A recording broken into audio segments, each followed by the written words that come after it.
Calon dan parti politik yang bertanding pada pilihan raya negeri Johor esok hari ini melakukan pecutan akhir kempen untuk menarik sokongan pengundi.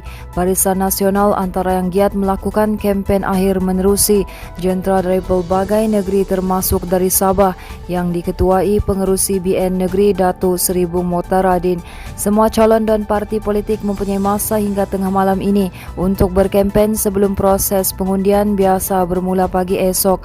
Bagi kempen BN yang diketuai jentera dari Sabah bersama Bung Mokhtar hari ini sempat menemui pengundi di pusat daerah mengundi Senibong dalam kawasan Dewan Undangan Negeri Dun Permai.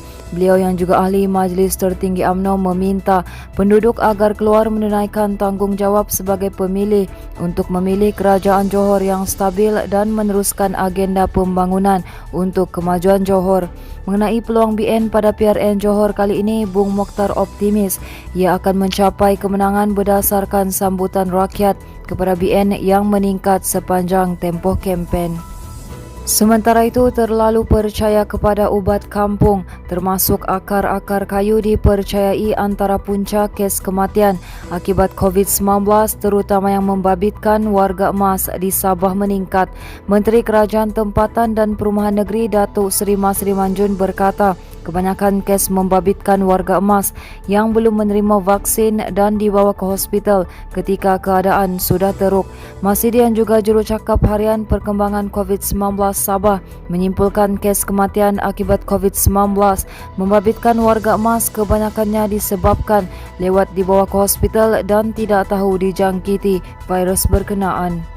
Manakala Jawatan Kuasa Prosedur Operasi Standard SOP Masjid Negeri mengemukakan cadangan kepada Jawatan Kuasa Pengurusan COVID-19 Negeri agar kapasiti masjid dibuka sepenuhnya tanpa penjarakan fizikal bermula 1 April ini. Mufti Sabah Datuk Bungsu Layis Aziz Jaafar berkata, cadangan itu dibuat pada mesyuarat Jawatan Kuasa terbabit semalam.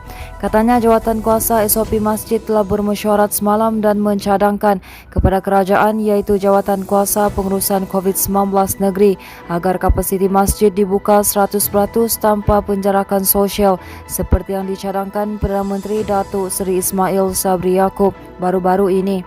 Tambahnya SOP lain kekal bagaimanapun cadangan ini bergantung kepada perakuan Jawatan Kuasa Pengurusan COVID-19 Negeri yang dipengerusikan Setiausaha Kerajaan Negeri Datuk Safar Untung.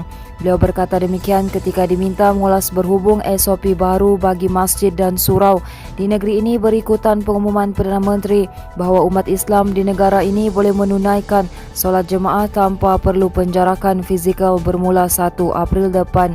Mengulas lanjut, Bungsu berkata SOP baharu bagi masjid dan surau di negeri ini dicadangkan untuk dikuatkuasakan bermula 1 April depan. Ismail Sabri sebelum ini mengumumkan aktiviti solat berjemaah di masjid dan surau serta upacara sembahyang di rumah ibadat selain Islam boleh dilaksanakan tanpa penjarakan fizikal bermula 1 April susulan fasa peralihan ke endemik. Bagaimanapun katanya pelaksanaan dan SOP akhir untuk masjid dan surau tertakluk kepada ketetapan itu Majlis Agama Islam di setiap negeri. Berita seterusnya, bukan sahaja membawa rokok tanpa cukai, malah seorang penyelundup bertindak agresif apabila merempuh kenderaan anggota Batalion 17 Pasukan Gerakan AM PGA.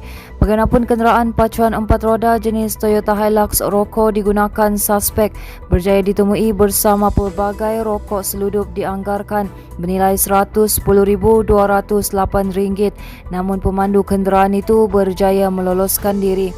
Komander Brigade PGA Sabah, Senior Assistant Commissioner Abdul Rani alias berkata, ketika menjalankan ops kontraban jam 7.30 pagi semalam itu, anggota dari Task Force Batalion 17 PGA mengekori sebuah kenderaan Toyota Hilux dalam keadaan mencurigakan dari Kampung Betik ke Kampung Jawa.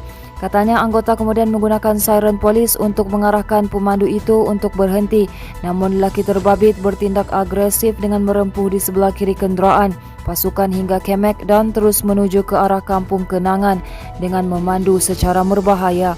Abdul Rani berkata hasil pemeriksaan lanjut bersama-sama anggota task force yang lain di sekitar ladang sawit berhampiran menemui kenderaan suspek yang diletakkan di bawah pokok kelapa sawit. Beliau berkata rokok yang dirampas bernilai RM110,208 dan keseluruhan rampasan termasuk kenderaan berjumlah RM230,208. Seterusnya, jangkitan COVID-19 di Sabah tidak banyak berubah dengan sebanyak 1,176 kes dilaporkan hari ini berbanding 1,154 kes malam, hanya bertambah 22 kes. Jurucakap Perkembangan Harian COVID-19 Sabah Datuk Seri Masri Manjun berkata secara perbandingan hanya 12 daerah mencatatkan peningkatan kes hari ini. Masih berkata 3 daerah mencatat kes 3 angka hari ini iaitu Kota Kinabalu sebanyak 356 kes, diikuti Penampang sebanyak 139 kes dan Papar 105 kes.